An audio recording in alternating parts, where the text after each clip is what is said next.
Instability has a way of convincing you that something is wrong. When familiar structures dissolve, when control slips through your fingers, the mind immediately looks for explanations. It wants to label the experience as chaos, failure, or loss of direction.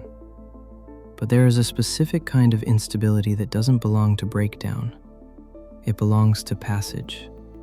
Every real transition destabilizes you, not because you're doing something wrong, but because the old structure that once held you can no longer contain who you're becoming. Stability dissolves not as punishment, but as preparation. You are not meant to cross thresholds comfortably. You are meant to feel unsettled, because comfort would keep you anchored to what you've already outgrown. The mind struggles most at this stage, because it confuses instability with danger. Chaos feels threatening because it appears random and destructive. But passage is different. Passage has direction, even when it lacks clarity. The discomfort you're feeling now is not the collapse of order, but the dismantling of an order that has already completed its purpose. When a chapter ends psychologically, it rarely does so cleanly. It loosens first, supports weaken, certainties blur. The sense of control you once relied on becomes unreliable. This is not because life has turned against you, but because the structure you depended on can no longer move forward with you inside it.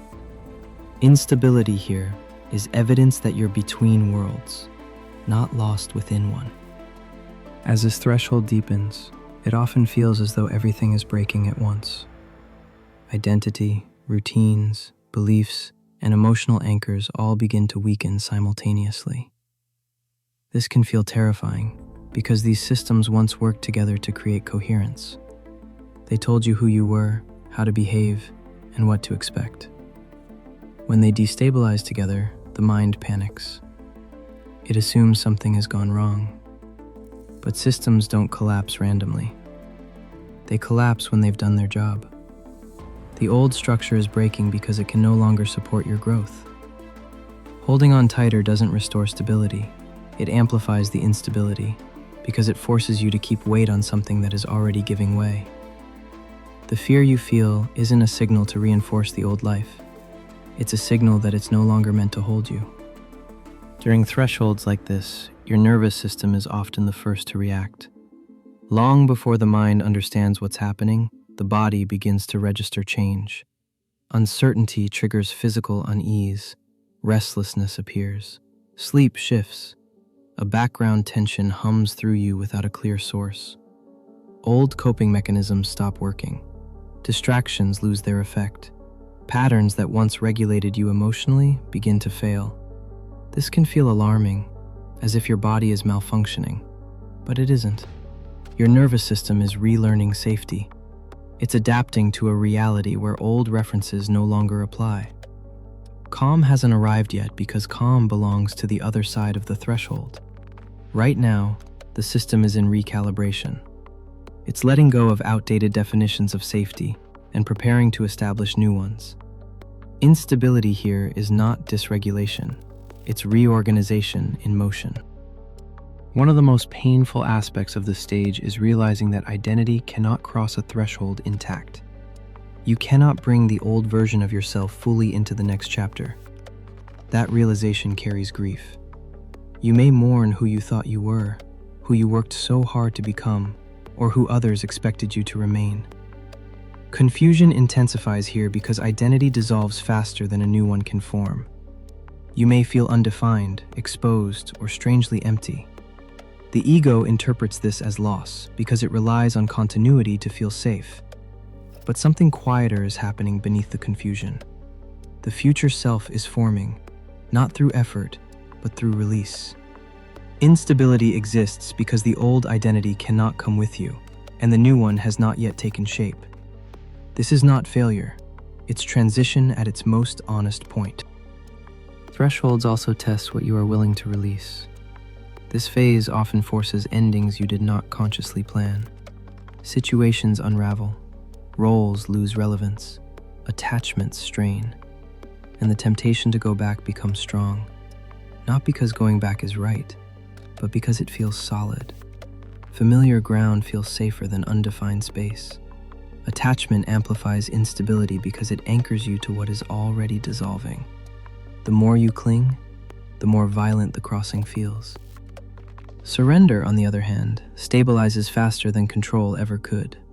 Not surrender as collapse, but surrender as cooperation with movement. When you stop resisting the crossing, your inner footing begins to return, even while the external ground is still shifting. This is why nothing feels grounded yet.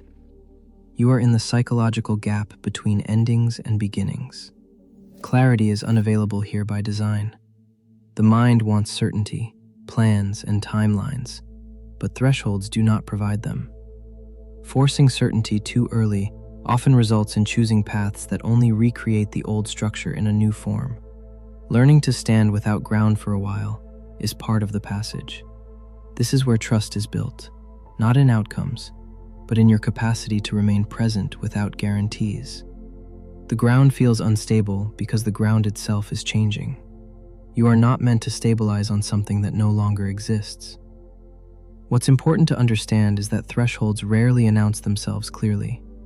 There is no sign that says, "You are crossing now."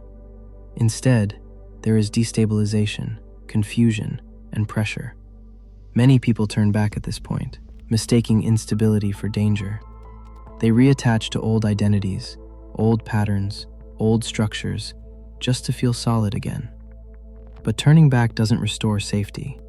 It restores familiarity, and familiarity is not the same as truth. This experience is not here to diagnose you or warn you.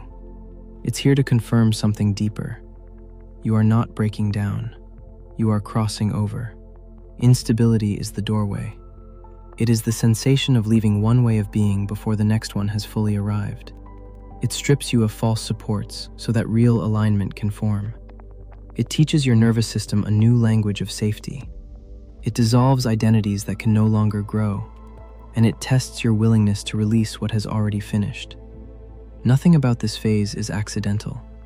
It feels unstable because you are in motion, not because you are lost. And once you recognize that, the fear begins to soften.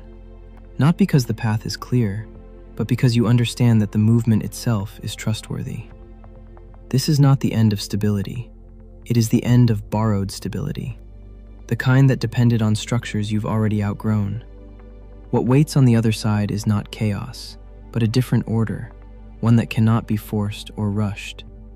For now, the task is simple, though not easy. Remain present, resist the urge to retreat, and allow the crossing to complete itself. Instability is not a sign that something is wrong. It is proof that something is changing in the only way real change ever does. What often surprises people at this stage is how exposed they feel without actually being in danger. The old markers of stability are gone, yet nothing terrible is happening. And that contradiction confuses the mind. You expect instability to come with chaos, loss, or visible collapse. Instead, you're simply standing in a place where familiar references no longer work. The mind keeps reaching for old coordinates, past roles, past identities, past strategies, and finding nothing solid to stand on. This creates the sensation of floating, of not being anchored. But floating is not falling. It's what happens when gravity changes before you learn how to orient yourself within it. As the crossing continues, you may notice that your relationship with effort shifts.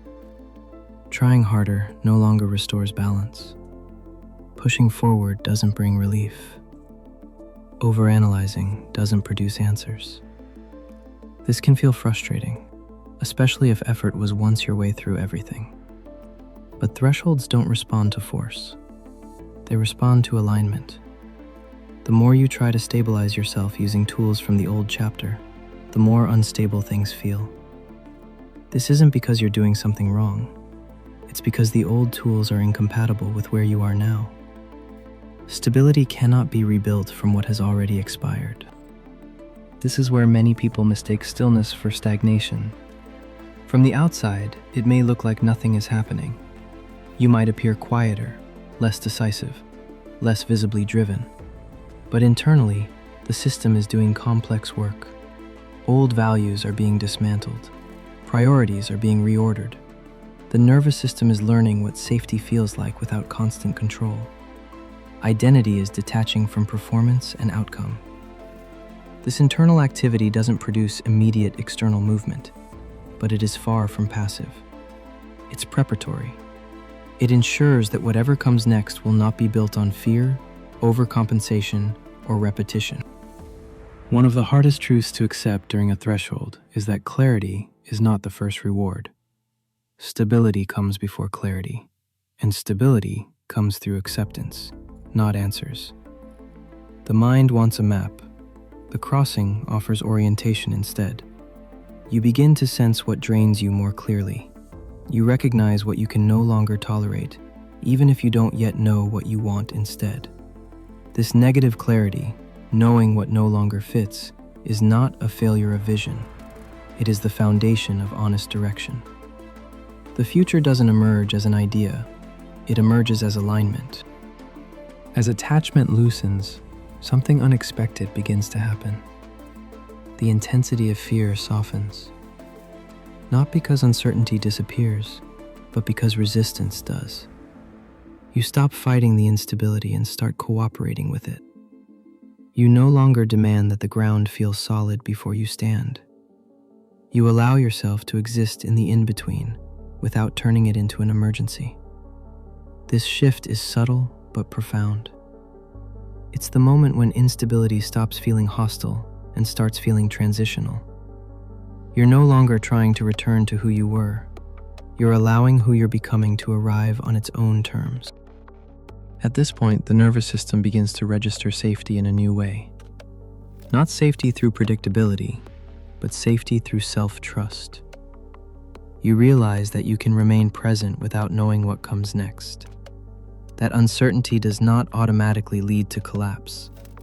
That you are not as fragile as the old structure taught you to believe. Discomfort becomes information rather than threat, a signal rather than an alarm. Gradually, grounding returns, not because everything is resolved, but because you're no longer split internally. You stop arguing with reality. You stop demanding that the transition justify itself. What once felt unstable now feels open. And openness, you realize, was what you were actually afraid of all along. This is the deeper recognition behind thresholds. They are not designed to destroy you. They are designed to remove what cannot come with you. Instability is not a malfunction of your life. It is the doorway that ensures you do not carry outdated structures into a future that requires more truth, more flexibility, and more integrity than before. You are not breaking down. You are not failing. You are not lost. You are crossing. And there's one more thing that often becomes clear only after you've stayed in this pressure long enough. You begin to realize that what felt like instability was also stripping away the need to rush. The urgency you once felt to resolve everything, to explain yourself, to arrive somewhere definitive, starts to lose strength. Not because you've given up, but because you no longer need certainty to feel grounded. You notice that being in motion internally does not require visible progress externally.